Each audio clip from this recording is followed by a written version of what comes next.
Hello everyone, Mike1217 here, welcome back to Let's Play The Legend of Zelda Ocarina of Time.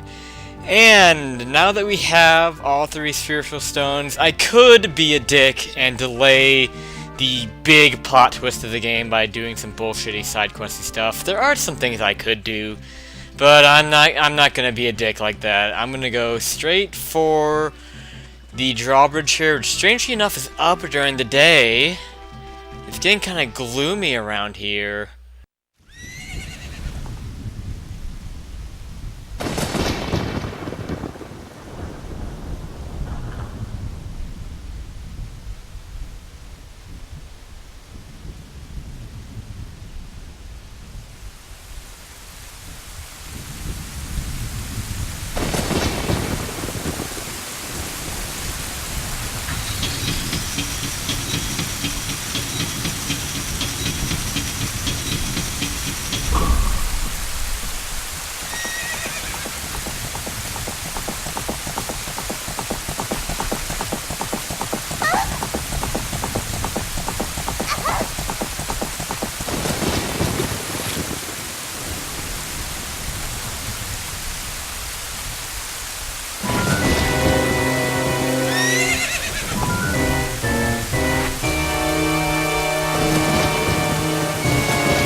I personally love that first encounter Link has with Ganondorf. There's just something about that cutscene that I really like.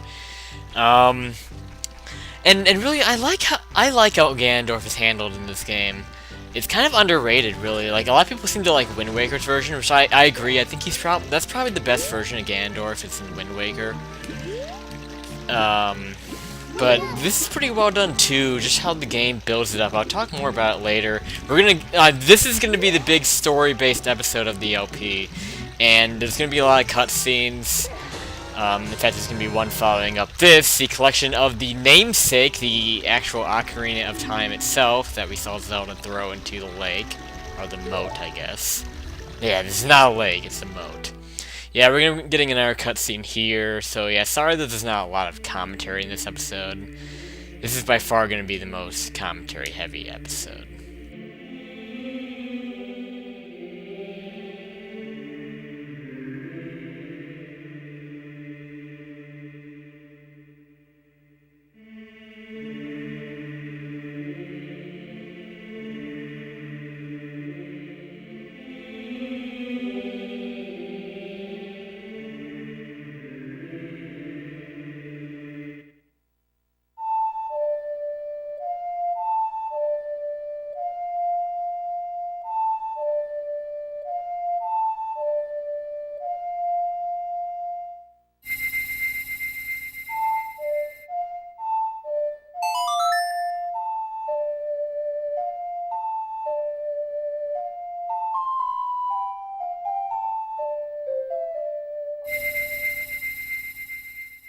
And with that, we have learned the Song of Time necessary for opening the Door of Time.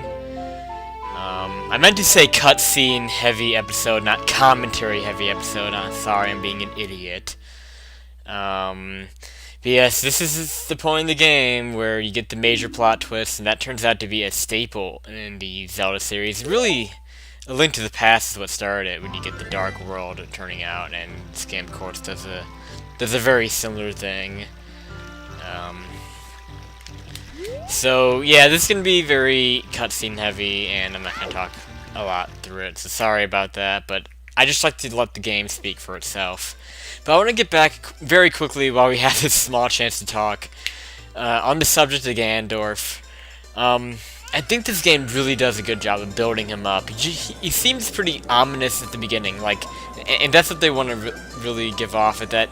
Is that, I mean, we all know he's going to be the main antagonist when you're actually playing the game, but just the way they introduce him, he basically the characters just suspect him to be being up to something, but he hasn't really established his dominance yet until just now in this portion of the game. Then we're gonna see his dominance, and I just like how he's built up in this game to just a simple Gerudo king. That's what he is. He's the king of the Gerudo race, which we'll be meeting much later. But we'll see in a bit. His role is going to pick up significantly right here.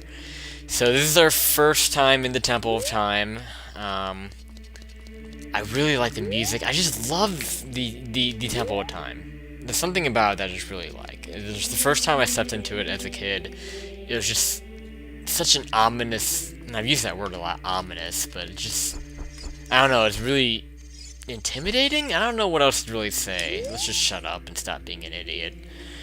So, this is where we actually bring the spiritual stones. In order to do anything about it, we need to play the song we just learned, the Song of Time. Has a much different use in this game than it did in Majora's Mask.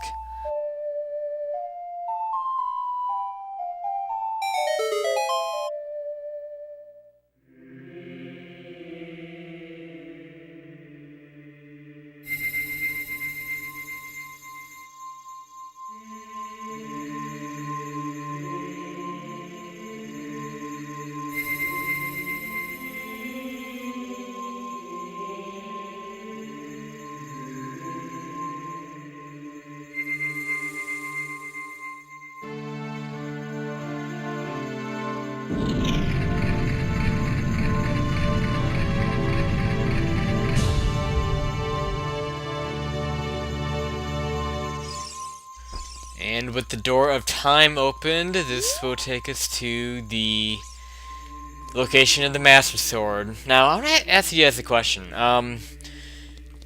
There's two, major locations that you see the Master Sword in Zelda games. You either find it inside of a temple like this. Wind Waker is the other game that puts it kind of inside of a temple. And then you've also seen it in a forest location, like in Twilight Princess and A Link to the Past. And it's always really iconic having that Master Sword in the pedestal. You know, it's that whole King Arthur thing too. Which location do you guys like better? Do you like the temple location like this, where you have all the lights kind of flashing, well, one light flashing down on it? Or do you like kind of out in the forest type of thing, like A Link to the Past and Twilight Princess? I really don't know. There's just something about the temple that makes it really neat, and that's really all I have to say about it. Let's go ahead and pull this thing out and completely change the game.